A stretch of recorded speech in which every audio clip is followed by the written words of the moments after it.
Myslím, že celkom tak od začiatku sa predstavovať nemusím. Som Štefan Milovčík. Niekoľko volebných období som primátor v tomto meste. Na otázku, prečo som sa rozhodol opäť kandidovať, je to pre všetkým teda z dôvodov, že s mnohými mladšími, staršími obyvateľmi, keď sa stretávam, tak mi hovoria teda, že by bolo dobre, aby som ešte chvíľku bol.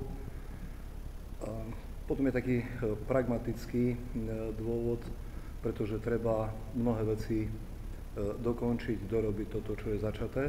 Toto prakticky je stále, takže nikdy to nemôže byť tak v žiadnej ľudskej činnosti.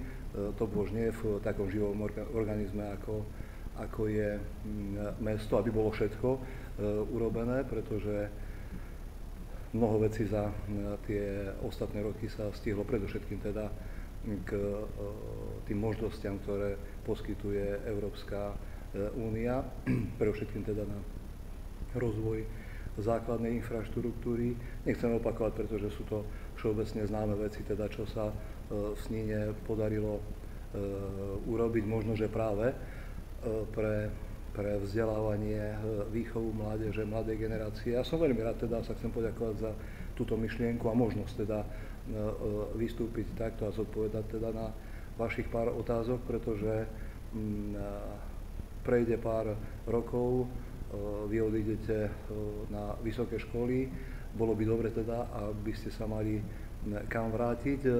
Určite Snína neposkytne pracovných príležitostí toľko, aby mohli byť všetci, pre všetkým teda mladí, vzdelaní ľudia v tomto meste zamestnaní, ale robíme všetko preto, teda pre všetkým v tom zveľaďovaní mesta, nechcem hovoriť rovno o skrášľovaní, ale teda o zabezpečení tej základnej infraštruktúry, teplom počínajú za, hádam, odpadovým hospodárstvom končiac, aby teda mnohí mladí ľudia, ktorí sa rozídu po svete, aby sa do Sniny veľmi radi vracali, teda ako do svojho rodiska, do rodiska svojich rodičov, možno prarodičov, aby teda tu mohli tráviť nielen dni voľna, ale vôbec teda, aby boli hrdí na toto mesto.